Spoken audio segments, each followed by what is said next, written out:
გამარჯობათ მეგობრებო, მოგესალმებით ყველას. ძალიან სასიხარულო და კარგი ამბავი გვაქვს. ბატონი მარტი ნეიმეიერი არის ჩვენთან სტუმრად. ამერიკელი ბრენდინგის გურუ, როგორც იტყვიან, უამრავი მაგარი წიგნის ავტორი და Liquid Agency-ს დამფუძნებელი და ტრანსფორმაციის დირექტორი, ასევე Level C, რომელიც დაკავებულია განათლებით და დღეს ჩვენ ვისაუბრებთ ცვლილებებზე, რა ცვლილებები მოხდა მსოფლიოში და როგორ შეიცვალა ბრენდინგი ამის მიხედვით. Hello everyone, I will present Mr. Marty Neumeier, branding guru, my teacher, I can say so, because I was guiding my work through his books as well, and a lot actually, and very prominent professional, author of many great books, Zag, Brand Flip, Meta Skills, and so on, and the director of transformation in a Liquid Agency, and his new company, Level C, which is dealing with education, brand education. Yeah. Hello, Marty. Hello from Georgia, Tbilisi. How are you? Good to be here, Alex. It's great to see you again. Yeah, it's a long time. So after last visit in France, last meeting in France, we have not seen each other. Yes, I think that was 7 years ago, if I'm right. Yes, you're right. Okay, Marty. So how is America doing? Just before we will jump to the question. America is not doing well with the virus or a lot of things, but we'll be fine. You know, we'll get through it somehow. Yeah. It looks very bright from my position as a brand thought leader. We're making a lot of progress with companies in helping them be accountable to their customers and their employees and society in general. So we're feeling good about that. Great, Marty. Okay, I know that your time is very valuable, so I will jump in the questions now. So my first question is so topic is the brand flip in the flipped world, yeah, branding in the pre and post-COVID era. So what we are having now, what we will have in the future. So my first question is, what has flipped in the world, in particular in the world of business? What has been the most important flip, and how it has flipped the branding world? Well, let's talk about how business has flipped just generally before the pandemic. Yeah. It's in the process of flipping right now, as a matter of fact. So everything's changing right now, as you might have noticed. Yes. But I think the biggest thing that's happening in business is that leaders are recognizing that they wouldn't be in business without loyal customers. Customers are the driving force of the business, not shareholders, not the leadership team, not even the employees. It's the customers. Without customers, you have no business. And so there needs to be some leadership of customers. There needs to be some recognition that this is a tribe of people, a group of people who are loyal, and they're the best friends you're ever going to have in your business, these customers, and you need to support them. You need to go beyond just the transaction and create something more for them than just a product or service.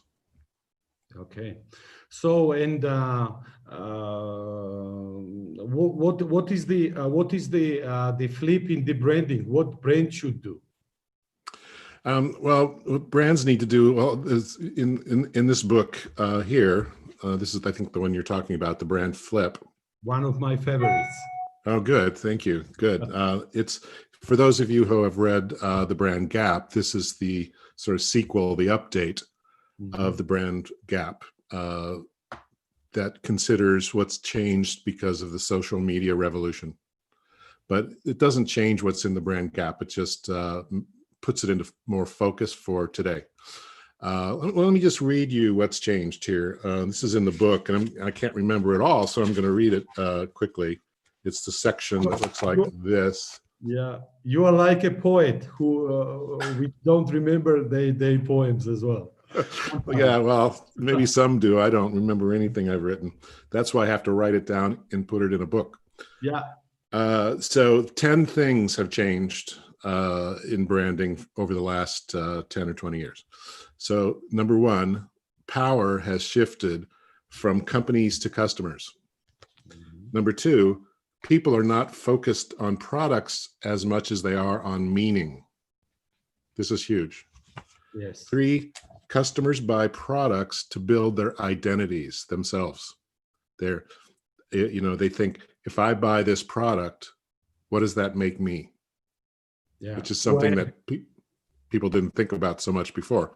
Number four, they hate to be sold, but they love to buy. You have to remember that. So people don't like being told what to buy, but they love buying. Right.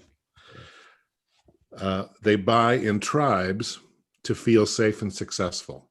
They look for friends who are buying the same thing, and do whatever they're doing. There's a sort of herd mentality that happens.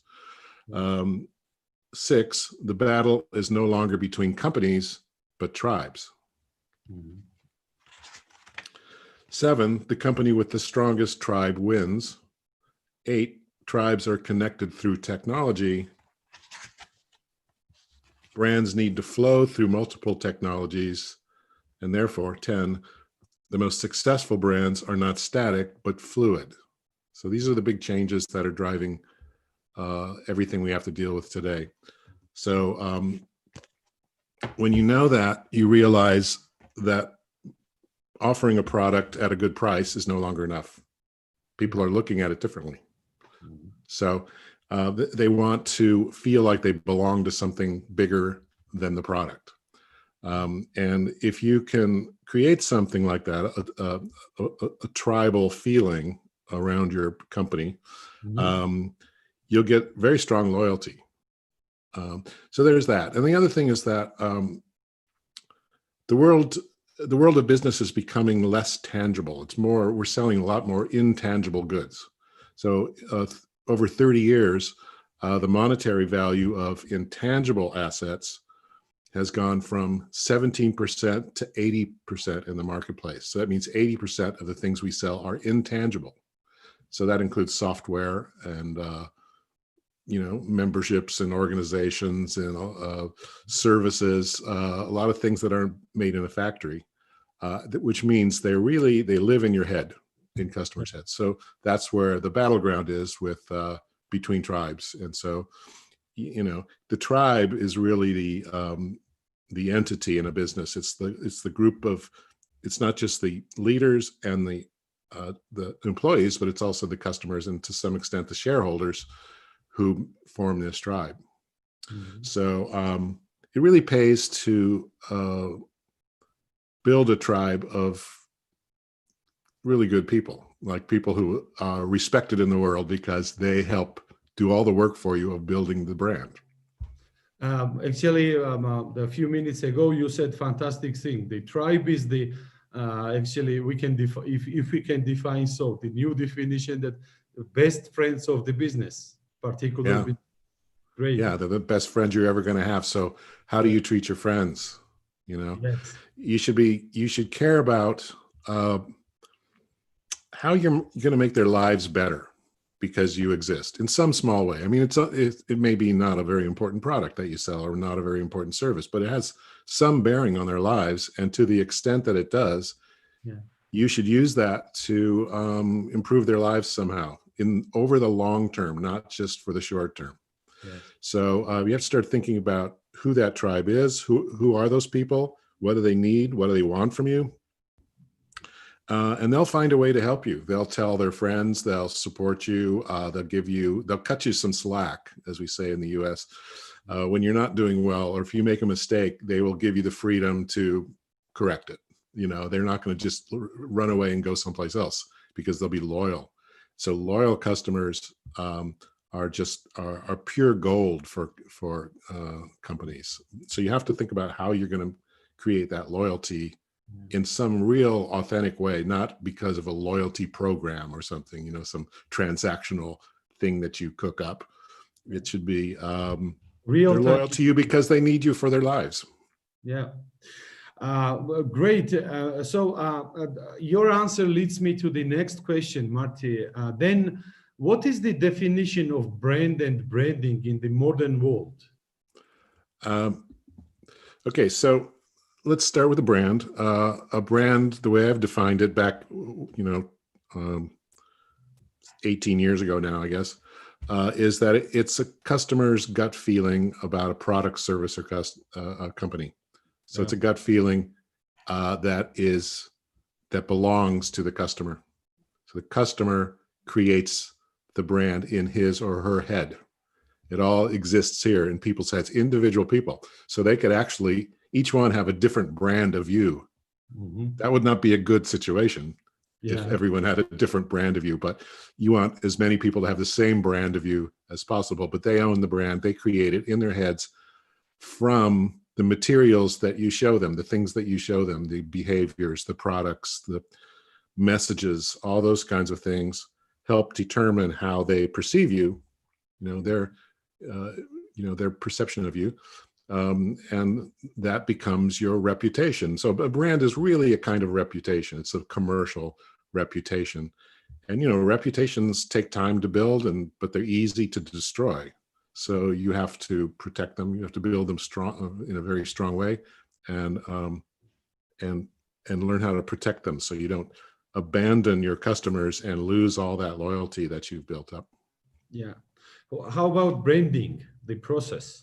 Well, so anything that helps to establish that strong reputation, any activity at all is branding. So that can be anything, right? That could be anything from something the CEO says to shareholders. Everything brand does. Yeah. Pardon me? Everything brand does. It's everything that people do on behalf of building a brand. Yeah. Great. So anything. So it could be all the normal things that people think about, traditional things of, it's a name and a logo and messaging and packaging and all those sorts of things. But it's also the behaviors of customers. I mean, of employees. It's the quality of the work you do. It's all those things help to do something to the brand. They build the brand, and you can actually build it in a way that's not good for the company. You could make a pretty ugly brand, and lots of companies do, and they don't last that long because after a while, people realize they don't need them. They're irrelevant or harmful, and they go someplace else. So you need to be thinking about the long term. And branding is a long-term investment. It's not a short-term transactional cost. Yeah, great. Marty, of course, answering the previous questions, you noticed and mentioned some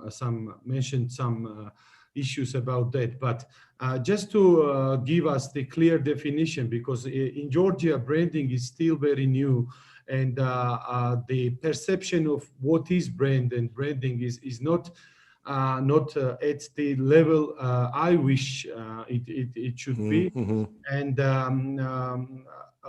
my next question is, what role is a brand plays for the business? What value it creates for the brand? What it guarantees? Why it should? Why somebody should invest in branding? What it gives? Right. Well, in a sort of financial way, I guess, if you want to look at it just from a practical standpoint, a brand gets more people to buy more things for more years at a higher price. Yeah. So, that's a long-term investment that's really good for you, because you can actually charge a higher price for the same thing that you're selling because you have customers who believe in you. So a good example of that is Apple Computer. Yeah. The cost of making Apple's products is much lower than what they sell them for, right? Much lower. And so that's why they're one of the richest companies on the planet, is because they have people who value not just the physical product, but the everything that's with it, the attitude, the feeling they get when they use a product and pay for that product. You know, Apple doesn't discount their products. Yeah. Their profit margins are very high Yeah. because they have a loyal following that they built very carefully over a long period of time. And they started right from the beginning building that tribe. And even when Steve Jobs was no longer with the company, the customers were still loyal to the company because of what happened before. And when he came back, it just, Yeah. the value shot up, and they became, within a few years, the most valuable company on the planet. And that's all. It's all branding. So branding, it contains everything that you're doing regarding customers. So it's the design of the product, the choice of products that you sell. It's all the naming and packaging and all that design stuff too. But it's also just the uniqueness that you bring to the market, the value you bring to people's lives. So I mean, that's Steve Jobs was like, I want to change mankind. You know, I want to give mankind a boost by helping them think better. You know, using tools to think better. And different. Yeah, and everyone said, yeah, it's working for me, and so I'm willing to support Apple. I'm willing to pay these very high prices because I believe in the whole thing. I believe in the tribe. I believe in the product. All that. It's still just a product, but it's, wow, what a product it is, right? It's pretty darn amazing. So, and every company has a chance to do that on some level, and they just have to realize that it's there for them to use, and they have to have the corporate will to invest in it. Yeah, great. And Marty, so we are in the pandemic era now, and actually there are lots of difficulties in the people's life and the business life as well. Yeah. So Yeah. can you tell us about the role of strong brand during the crisis? How it can help to navigate the crisis and save the company, or? Yeah, it can. Yeah, it's a very difficult period. I think companies that produce products and services that advanced, like technologically advanced products, are probably going to do better, actually.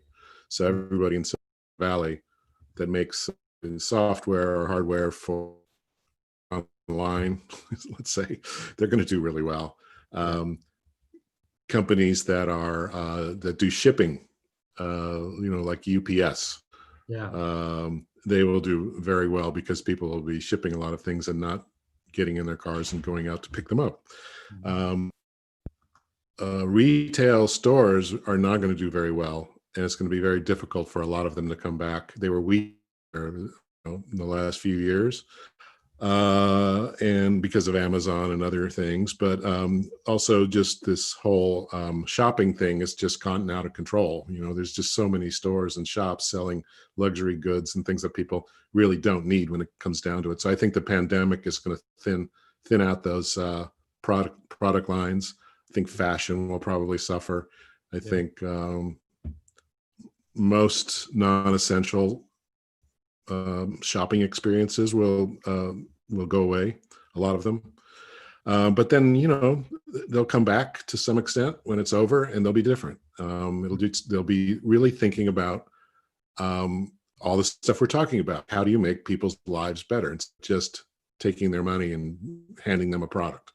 You know, what are you really doing for them beyond offering a product for a price? So if you don't have anything beyond that, that's going to be tough for a lot of companies. So it's going to speed up all the things that are in the brand flip. It's going to be tough on certain sectors of the economy. Travel is obviously suffering, and you know, nobody feels really that sorry for the airline industry because of what the airline industry has been doing to their customers, right? Making them more uncomfortable little by little over the years, and we're like so mad already. And then when we see them like dying, we go, well, sorry, but you know, you weren't very good to us, so we don't really feel like we need to support you. So there may be some big changes in the airline industry. It's hard to know. I think the hotel industry could go through some huge changes. because hotel rooms are pretty overpriced. So I wrote a book about that called Scramble.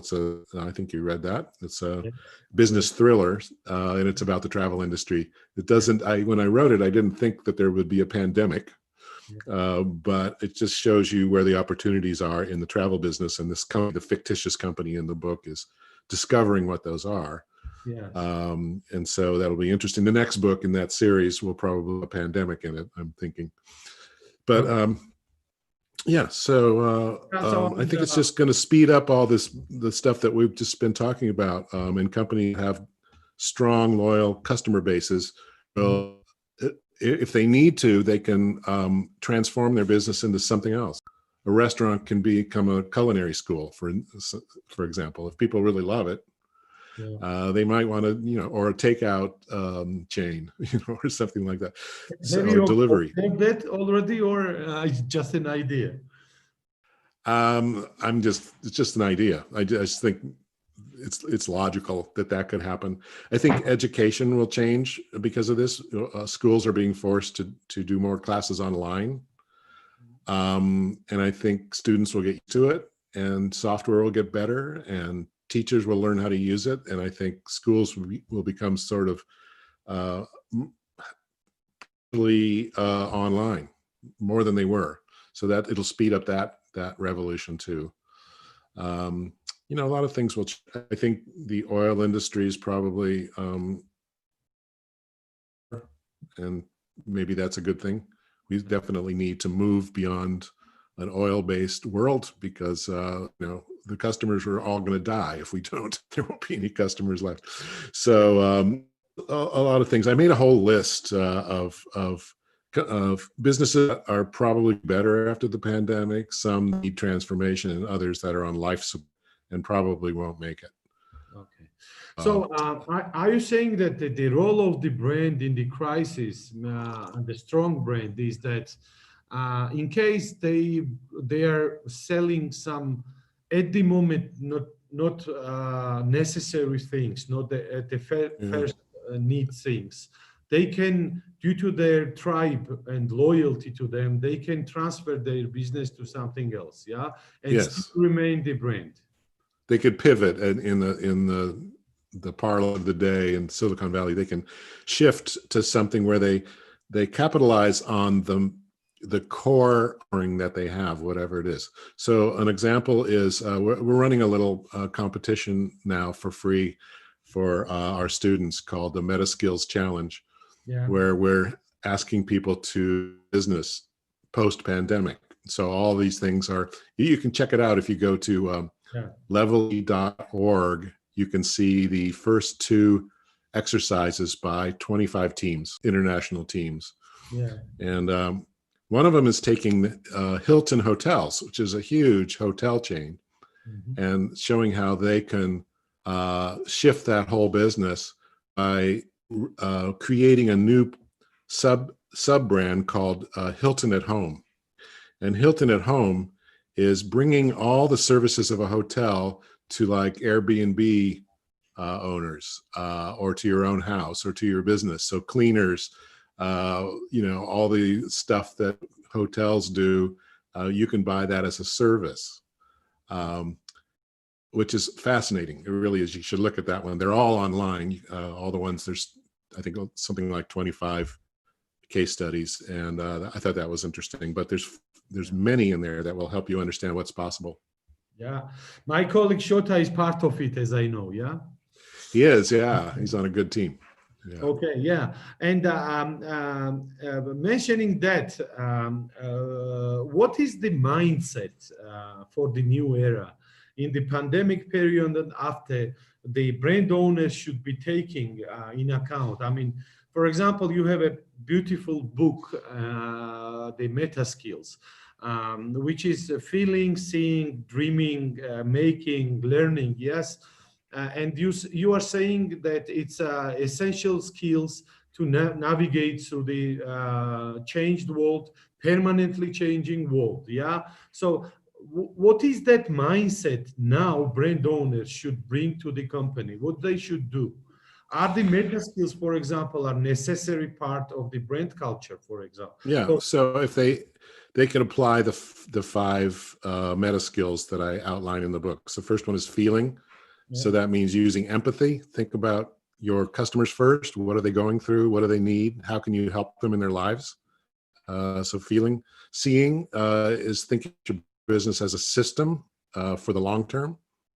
Systems are very difficult to manage. They present problems that are really difficult to solve. They take a lot of judgment, a lot of effort, a lot of envisioning of what's possible or what's dangerous. I mean, it really makes you think in a more holistic way.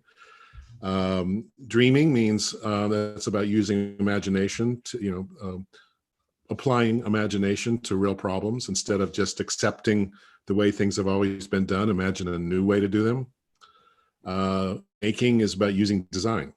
You use design and design thinking to come up with solutions for your customers that are that give you an advantage against the competition. And then finally, learning means prioritize learning in your company with training, helping people get more educated about the things they need to know to succeed in that business. So I think companies need to spend a little more time on theory and training, and the training has to be aligned with it's branded training. It's training for this company, right? Although it could be useful in general to people in their life, it's really about giving them the learning they need to succeed in that company instead of just taking anybody off the street, putting them in a job, and then getting somebody else later. So it's always people just coming and going because no one person is better than anybody else. They're just all part in a machine. That's not going to work anymore. Okay. So it means that the brand culture requires more humanity. Yes, I mean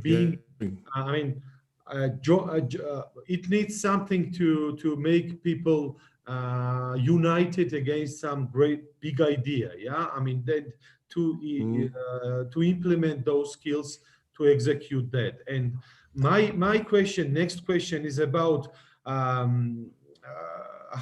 do you think that the importance of human factor for both sides, for the company and for the customers, have risen in value? I mean, are people looking for more human brands, and should brands become more human in the new world? I think as technology grows and is more important, it needs to be balanced by humanity.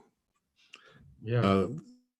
People are longing for it. They want authentic brands with authentic people behind them, and they can tell the difference. They have visibility into the inside companies. They know a lot more about how companies work than they used to before the internet. So they prioritize working with companies that are human.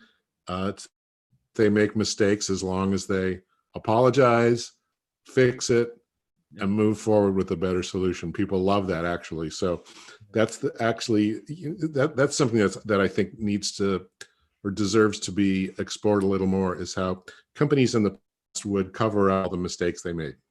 Yeah. They didn't want lawsuits, want to lose stock value. They didn't want to lose customers, so they covered it up. Now that's pretty much impossible. And the upside to that is if you learn how to deal with your mistakes and recover from mistakes, you're going to be a stronger company than before you made them. So if you know how to announce that you made a mistake, responsibility for, tell people how you fix it, say you're sorry, say you're going to fix it, and then fix it, loyalty it just skyrockets. Yeah.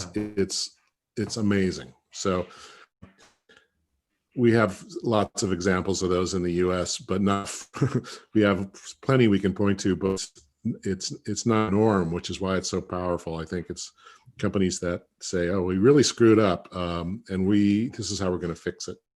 So you see a little bit of that happen with Twitter and Facebook, but not enough, because they really need to own up to a lot of mistakes, behaviors that are for the world. But there are other ones too, airlines that have made mistakes. We have one called JetBlue that 10 years ago or so made a huge error and stranded 3,000 people or something. I don't know, a lot of people. Their computers went down.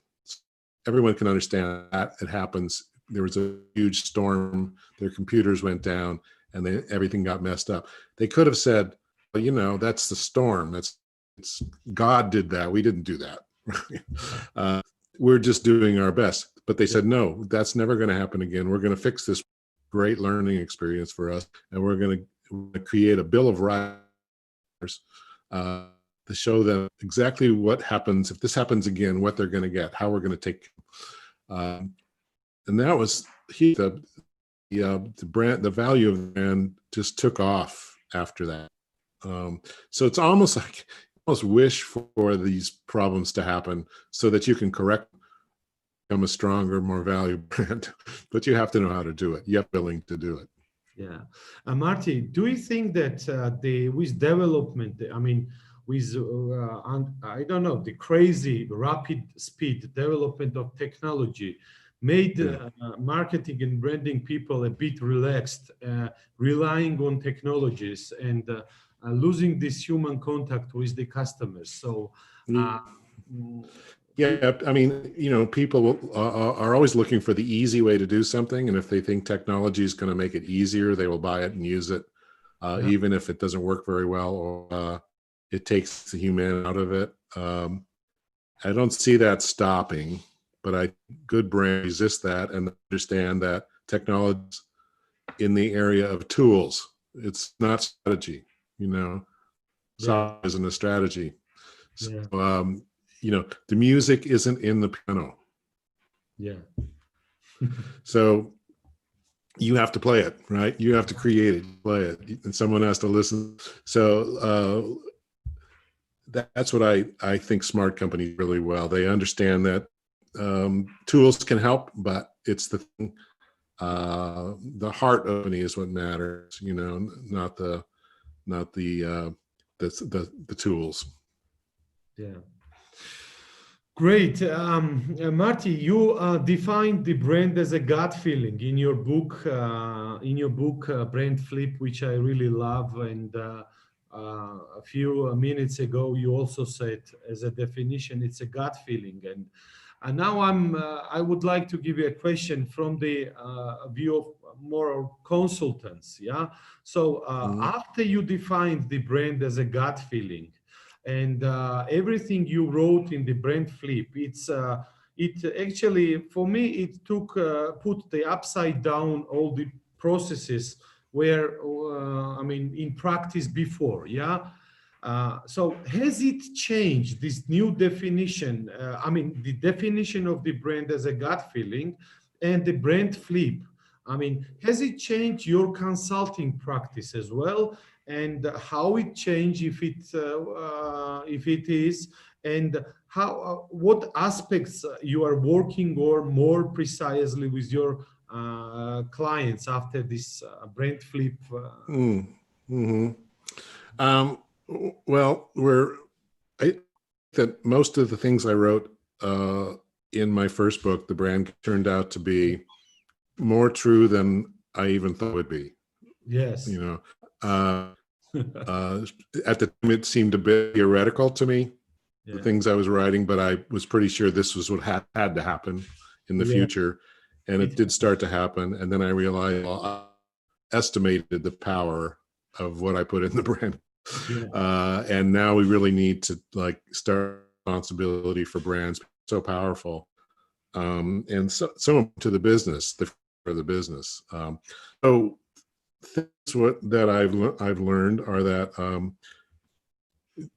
you know, brand needs to start with a company purpose. I mean, I knew that before, but it's really important that today there's a clear purpose for the business other than making money, beyond making money.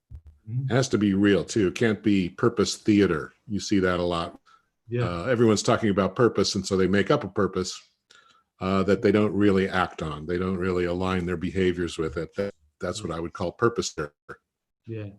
And that's deadly because then you create a credibility gap when you don't fulfill your purpose, and people can see that, kill your brand because they realize you were lying about the purpose, or you're completely exaggerating about what you're trying to do. And so it has to be authentic purpose, and then purpose won't ensure that you win against the competition. So you need differentiation under the purpose. You need to do something nobody's doing. You need to be unique in your category, or you need to have a category that you're number one in. And that's really hard work. And it's you have to keep changing it and improving it and shifting your focus to stay in a place where you have very little competition. So that's the day-to-day work of fulfilling a purpose, is that your differentiation, the job you're doing for your customers. So those are the kinds of things we focus on. To do that, you really need a culture to support it in the company. It can't be just done by a CEO. It can't be done just by a marketing person. It's got to be done by everybody, which means the whole you run a company has to change. We're saying that. Also, there has to be someone at the top of the company to manage the brand, the investment into the brand. Yeah. And right now, those jobs are either taken by founders who like do it themselves, try to do everything themselves, or they're just handed off to like a marketing director or something that, a person really shouldn't be managing a long-term investment like a brand. Yeah. Marketing people are part of branding. They're important, really important part of branding, but marketing to be more short-term. It's more about this quarter's results. It's more about sales now. And it can be distracting to try to do short-term sales and long-term strategy at the same time. So really that's a different job. And whoever has the job of branding, that job needs to be at the top level of the company with side with the CEO. So Steve Jobs is a good example of a CBO, Chief Brand Officer. His title was CEO because there was nothing that existed called a CBO, but that's what he was. He was a CBO. He managed the design of the products, which products got produced, all the messaging around the products, the whole philosophy behind the products. All that stuff is the job of a Chief Brand Officer, and that's a huge job. And it's something that would be difficult for one person to do if that person were also managing shareholder expectations and spreadsheets and operations and everything else. So it really is probably a second person. So we're Level C is my company that I have with a partner, Andy Starr, and we're training people up through 5 levels. People who want to get to that position of CBO can take these classes, bring all their skills with them, and we'll show them to get to that, a place where they can be a CBO or act as a CBO in a company. Okay. So, and mentioning that, do you work on the changing of the mindset of these people? Because Chief Branding Officer, I mean, you mentioned that the meaning and purpose, brand purpose, actually become unbelievably important in this new world, yeah? Because without meaning, you can't go anywhere. So what these guys should be doing, the first of all, I mean, these brand champion guys, chief branding officers, what are their key purpose? I mean, think on the brand platform and building it, or uniting people around okay, so let's think about it this way. Think about the company as a double helix. Do you know double helix, the DNA, the way the DNA looks? It's like 2 spirals, right? Two strands that spiral around each other to create DNA. So the DNA of the company is really these two strands. One hand is business, and that's very well understood by now, because people have been trained in management. So they what the business side is. It's it's leadership, and it's all these functions like marketing and manufacturing and HR. All the things that I learned at Harvard. That's one. The other strand is brand, and that's the way the outside world sees your company.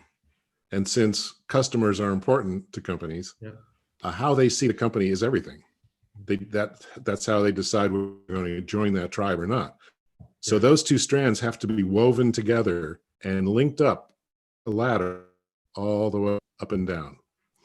If those links are broken, if the outside doesn't match the inside in various places, it's going to be a broken brand. It's not do as well because people won't trust it. It just won't seem healthy and rich and wonderful and all the things you want it to seem to the outside. So those strands are pretty much equal in my mind now, after thinking about it for 20 years. They're equally important. If you don't have customers, you don't have a company. If you don't have a company, you can't have customers. So those two things have to work together. And my feeling is that there has to be somebody in charge of that one strand that doesn't exist right now, or exists in a weak way. Like you have the marketing director in charge of it, someone called a brand manager who doesn't have any power in the company and just maybe is looking out for the look and feel of the product or something minor, not all the stuff we're talking. You have to have someone to manage customers and customer expectations and customer delight. If there's nobody to do that inside the company, how's that going to happen? Wow. And the brand and the business have to be complementary. The brand has to make money for the business, and the business is worth the brand. So you can't have them be separate. They're not two separate things. So that person who's managing the brand has to have the ear of the CEO or be the CEO, because there cannot be any daylight between them. They have to be in sync the whole time. And that's a big job to make that happen. So I can see a CBO, depends on the company, but if they're making products, then the design of those products, the nature of those products, the kind of product that get produced, all have to be blessed by the CBO. The CBO is probably in charge of all training for all the brand training in the company, so that everyone can behave in a way that furthers the cause of the company. All the messaging under the brand person, so that includes all advertising, everything, all marketing has to be.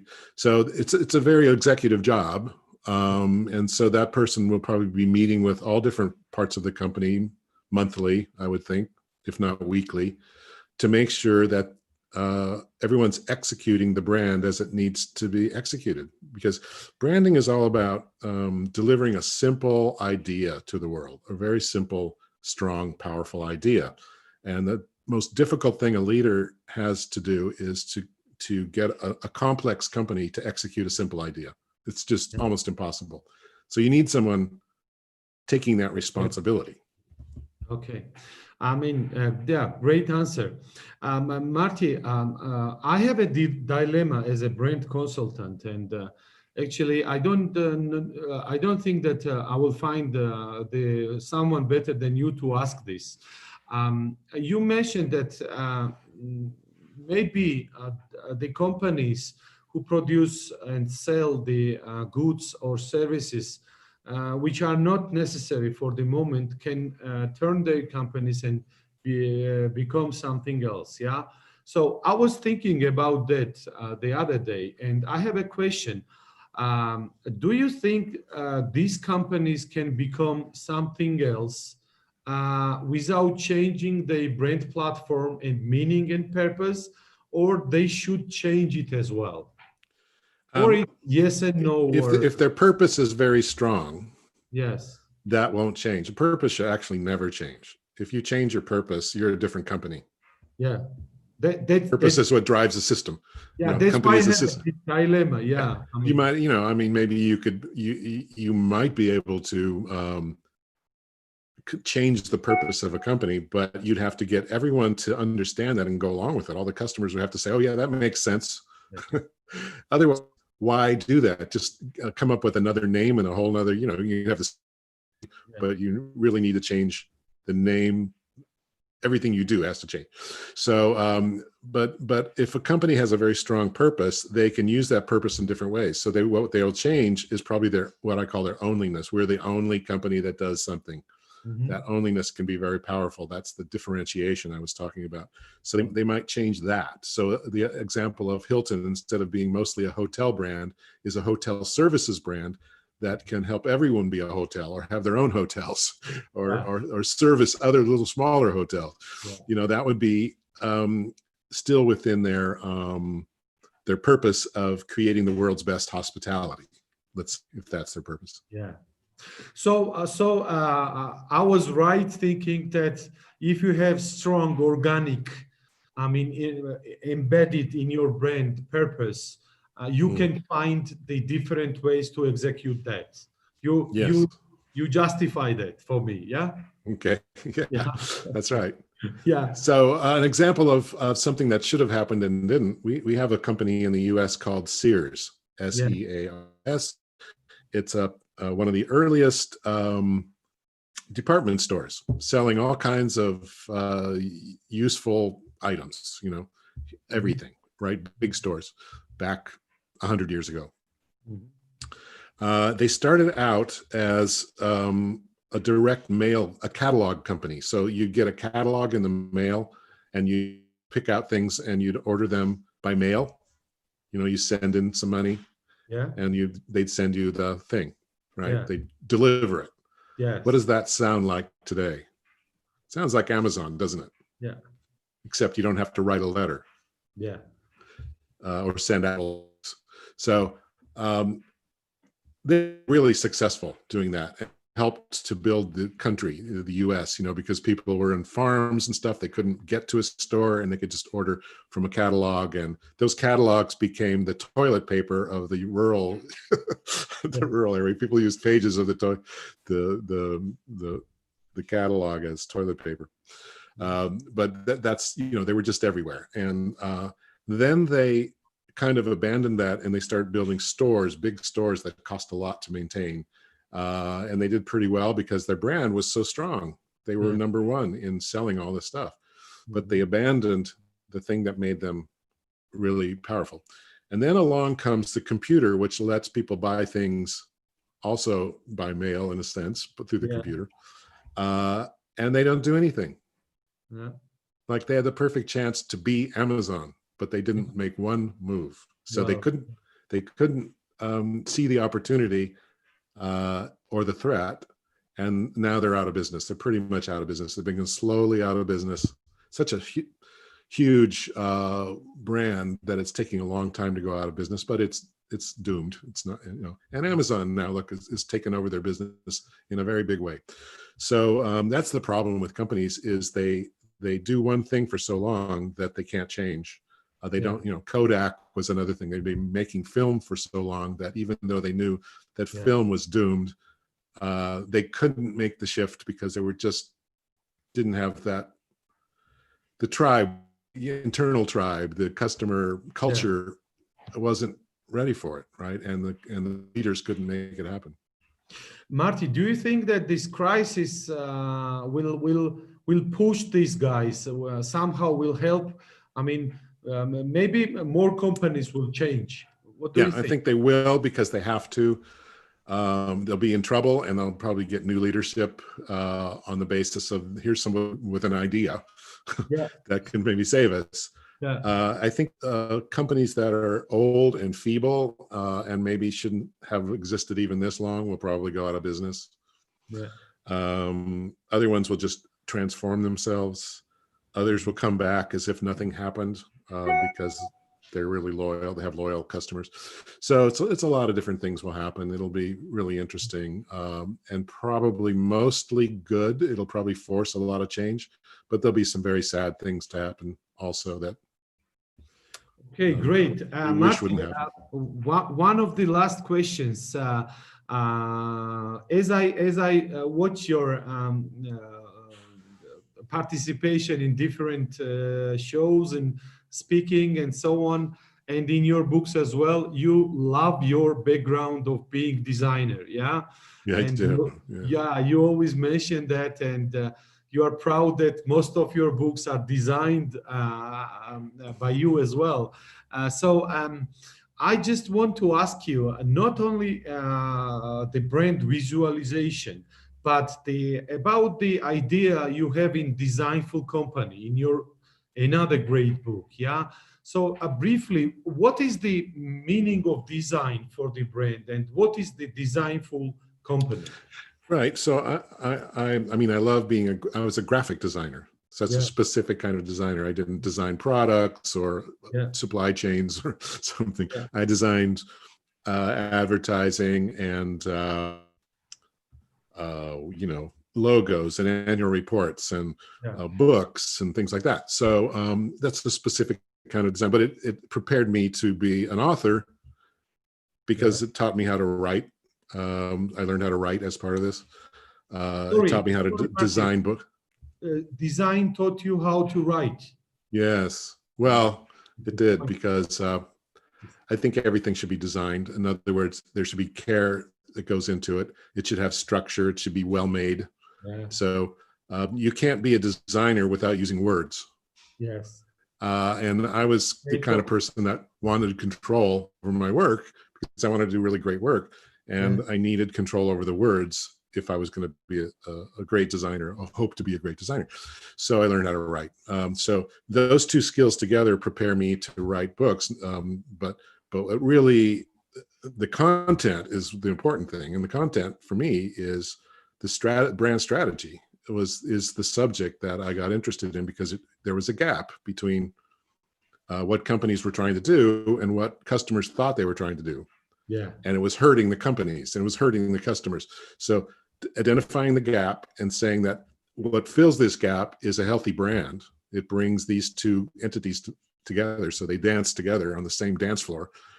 And that out to be an idea nobody had taken up.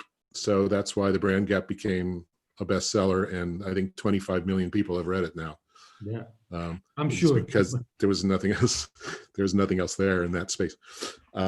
So design is important to me, but I think it's really important to brands, because everything to be successful, everything has to be designed in a way, right? I mean, ideas need to be designed. The future of a company needs to be designed. Design is about taking something from an existing state to a better state, right? Yeah. I'm going to change this. The process is design. You think about what you wish something great to happen. You think about how you imagine how it can happen. You create prototypes to make it happen. Those prototypes, you fix them. That's all process of design. So every company needs to have more design in it at every level, in every way. I mean, it's now that we understand it and what it can do for companies. Again, Apple, they use design in everything they do. Look at how well it's working for them. Great. So you have to design brands, verbal and emotional part, and then you have to design the visual design. Yeah. Yeah.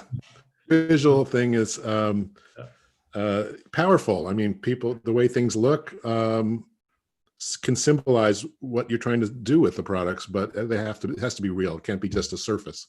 So companies that think they can do whatever they want and then make it pretty on the outside with design at the last stage, that doesn't work, because it's fake, and people understand that it's fake, and the word gets out, and it's not a long-term investment into the success of a company. Great. So, Marty, we both know that the best brands keep their word as well. They always keep the word. They always deliver on promise. So we agreed that we will have 1 hour interview. So 1 hour is up. So I want to keep my word and let you free from this interview. Just one last very short question. Okay. Taking in consideration that Georgia is a very small country with 3.5 million only, but we have lots of young, very talented people who desire work or create on brands and create international brands in this little country. What is the general advice you would give them? For creating an internationally successful brand? Yes. Probably learn English or Chinese. First of all, because I think that's the key that unlocks a lot of things, is really being good at that.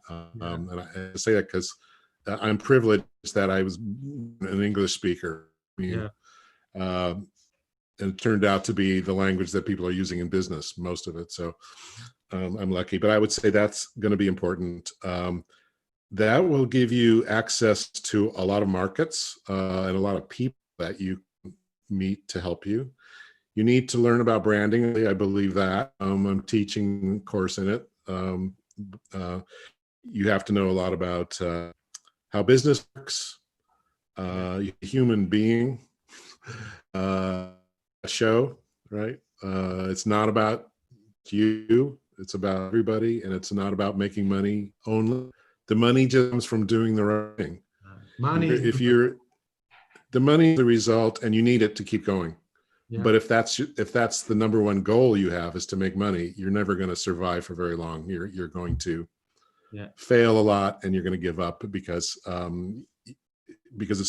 it's not satisfying, you know. So do something that you really believe in. Do something that you're uniquely qualified to do. That's really important. Find a business where you can, like I did with Brand Gap, where there's nobody doing it, right? There's nobody saying this, or nobody making that product, but it needs to be made. And start small. Build your tribe from there. But something that isn't being done by everybody in the world. Otherwise, it's just more of the same, and you'll just work your life away for nothing. Pick something unique and needed, valuable in the world. Okay, Marty, thank you very much. As always, your words are very inspiring, and it's a huge pleasure for me to have an interview. Probably, maybe we together now are creating the new direction in the journalism, branding journalism. I don't know how we'll manage that, but if it happens and if I will go through it till the end, it will mean that you started my brand journalist career. So that was wonderful news. Yes, so there's no brand journalism. There you go. It doesn't exist as a thing. So thank you very much that you allowed me to take a huge step, starting brand journalism with Marty Neumeier. It's a great thing. So I was privileged. Okay.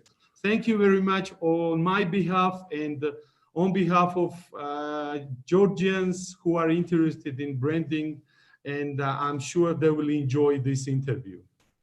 Thanks, Alex. Thanks, everyone. Yeah, thank you. Bye. Bye.